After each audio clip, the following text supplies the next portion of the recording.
Hello, mabuhay. I am Afia Marvelio Asikia and I am with my groupmates. And this is Ryan and Mary Joy and also Rialyn.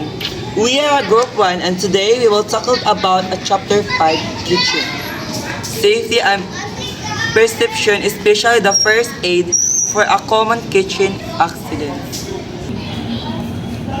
In this episode, what we will talking about what is kitchen safety and what is important, common kitchen hazard and unsaon pag-prevent sa accidents.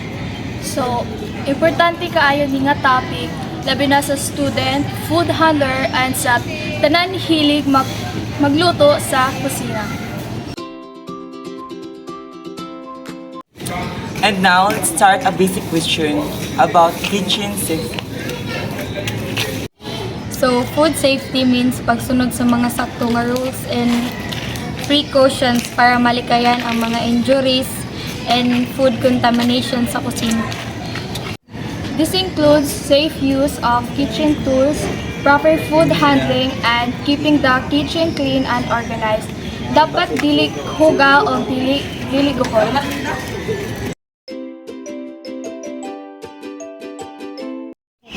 Now, let's talk about hazard na kasagaran makita nato sa kusina.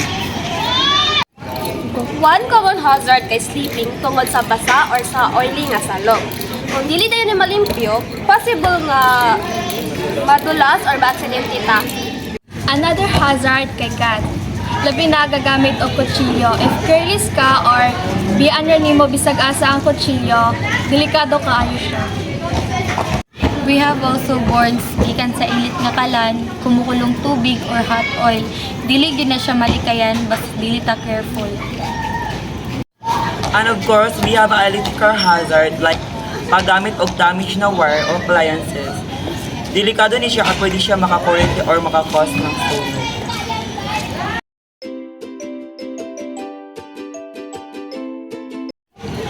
So now, unsaon atong buhaton para malikayan ang kitchen accidents.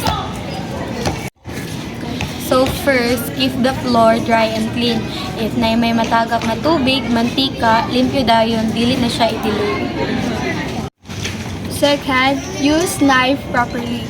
Always cut away from your body and ibalik dayon ang kutsilyo sa sakto nga butanganan after use. When dealing with a hot objects, gamita ang pot holders or gloves. Ayaw pagdalit-dali kay mas delikado kung nag-rush ka. And for electrical safety, make sure na good condition ang appliances. Dili na to sa gamiton kung guba ang wire or basa ang kamot.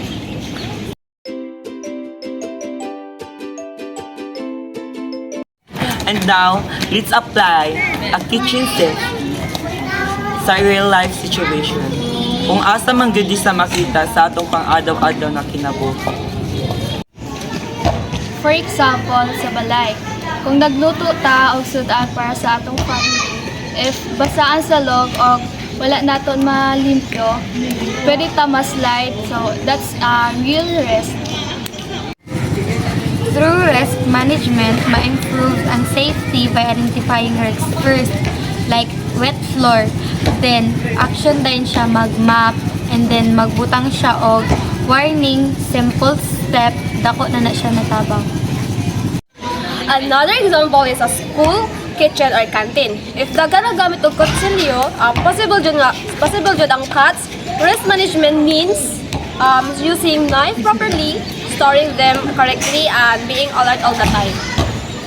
Like restaurant and food business, kitchen safety is a very important.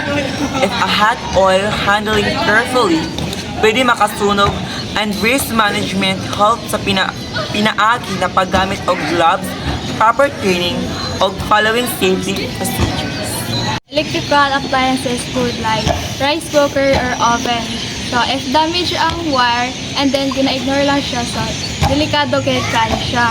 Risk management is checking equipment before use and then not using broken appliances.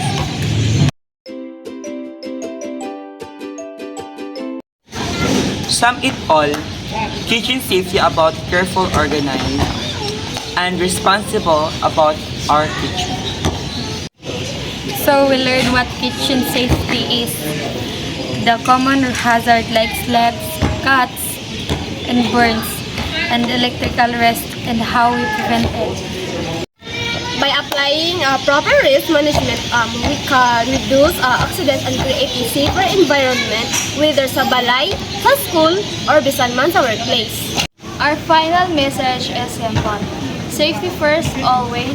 Being careful today can prevent serious accidents tomorrow. Thank you for listening and watching us. Hope you learned something from our discussion. That's all, mabuhay and God bless.